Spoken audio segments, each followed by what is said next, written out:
Sejam todos bem-vindos ao 8º módulo, A Solitude. O filósofo francês Jean-Paul Sartre disse algo digno de nota. Se você sente tédio quando está sozinho, é porque está em péssima companhia.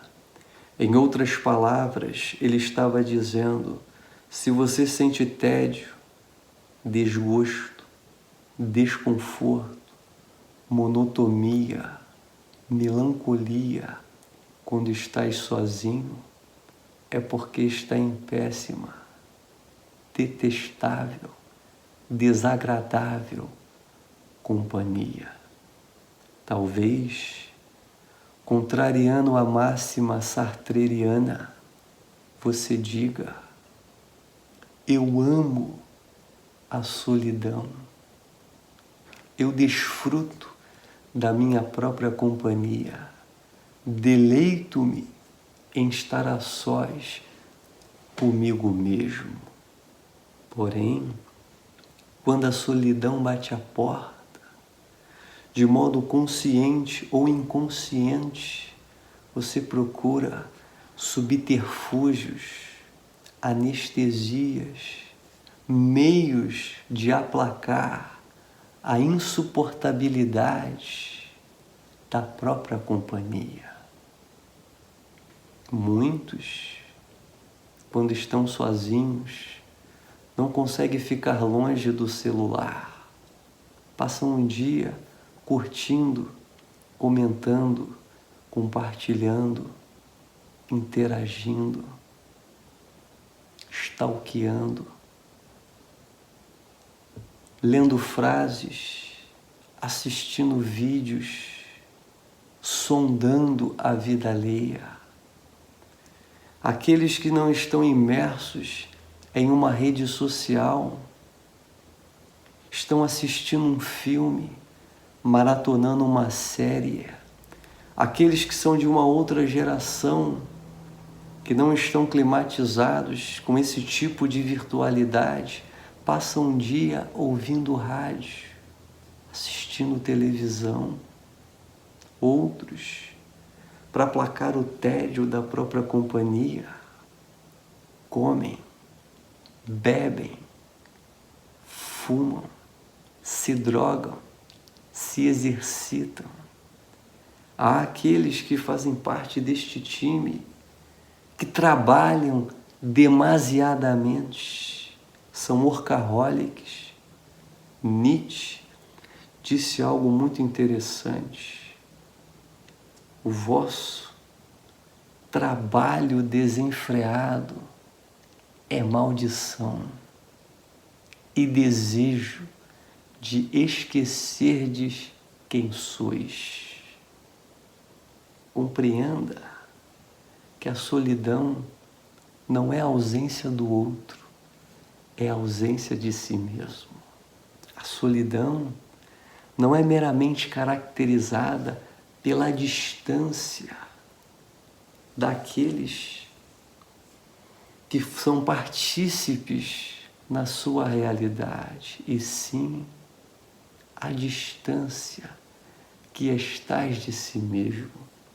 Vivemos na era da globalização, onde a grande maioria das pessoas estão conectadas, mas infelizmente há muitos que se encontram desconectados de si mesmo. Em 2014, a Universidade de Virgínia, nos Estados Unidos, realizou um experimento muito interessante. Selecionou um número significativo de pessoas e colocou um por um dentro de uma sala, sozinhos, sem celular, sem livros, sem nada para distrair. O participante ficava de 6 a 15 minutos dentro daquela sala. E o resultado da pesquisa é que a grande maioria relatou um tédio indescritível em palavras. Depois eles mudaram o experimento e introduziram na sala uma bateria de 9 volts. O indivíduo que ficava ali tinha uma opção. Ele poderia apertar o botão e sentir um choque. E, para surpresa dos cientistas, grande parte das pessoas que participaram do experimento apertaram aquele botão numa média de 7 vezes. Um indivíduo, sobretudo, chamou a atenção dos pesquisadores. Durante os 15 minutos que ele ali ficou, ele apertou 190 vezes o botão, tomando o número correspondente de choques. A conclusão do experimento foi a seguinte: as pessoas estão dispostas a sentir dores físicas, estão dispostas a se autoflagelar, preferem um desconforto fisiológico ao tédio, a suportabilidade de estarem a sós consigo mesmas. Elas preferem qualquer coisa no lugar de experienciar a solidão. A solidão, o tédio da própria companhia tem sido o substrato de muitos vínculos de dependência. Quantas pessoas se submetem a relacionamentos abusivos com medo da solidão? O consumo de drogas lícitas e ilícitas aumentam com o passar de anos, pois as pessoas querem de alguma forma atenuar ou se auto-anestesiar. A Ambev dobrou seu faturamento na pandemia, mesmo com muitos bares e boates fechadas, a demanda alcoólica aumentou. Isso deflagra, isso revela o quão desesperado estamos quando o tema é a solidão. Quantas pessoas estão dependentes de ansiolíticos, antidepressivos e demais medicamentos alopáticos, estão na dependência de inúmeras coisas, pois o tédio frequentemente bate em sua porta. Mikhail Naim disse algo digno de observação.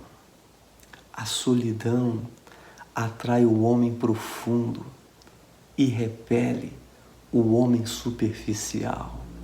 O homem profundo goza da própria companhia na solidão. Já o superficial não encontra nela senão o vazio. A solidão atrai os espíritos excepcionais. É na solidão que nasce o poeta, o artista, o gênio, o místico. É no casulo da solitude que se realiza a metamorfose. Swami Rama, que passou grande parte da sua vida em solitude nas cordilheiras himalaicas, desenvolveu a capacidade de se comunicar com o reino infra-humano. Ele conversava com as flores, ele conseguia se comunicar com o reino vegetal. Paul Brandon, em sua obra autobiográfica, Um Eremita no Himalaia, revela-nos que nesse período de retiro, um cedro antigo se tornou o seu mestre, revelando-lhe ensinamentos de grande sapiência. É bem provável que Francisco de Assis tenha desenvolvido a capacidade telepática para se comunicar com os minerais, os vegetais e os animais em seus retiros espirituais. Autoconhecimento e solitude caminham de mãos dadas.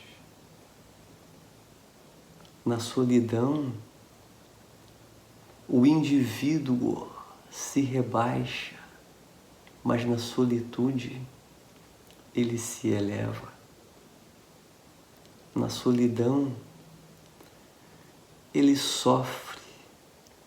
Na solitude, ele goza.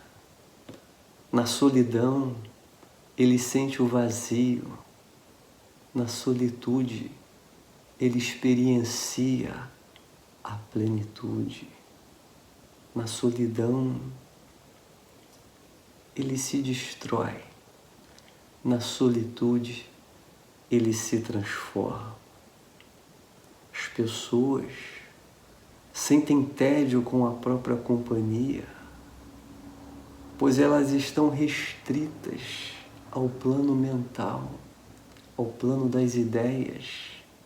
E neste plano, o outro é relevante.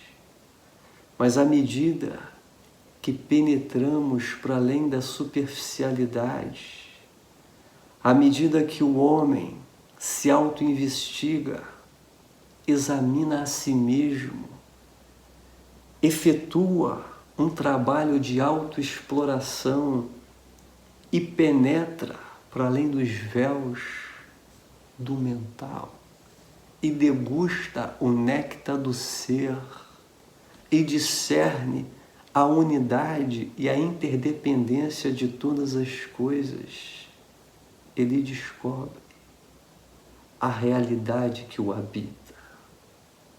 E neste momento, ele experiencia a solitude. O autoconhecimento tem o poder alquímico de transformar a solidão em solitude.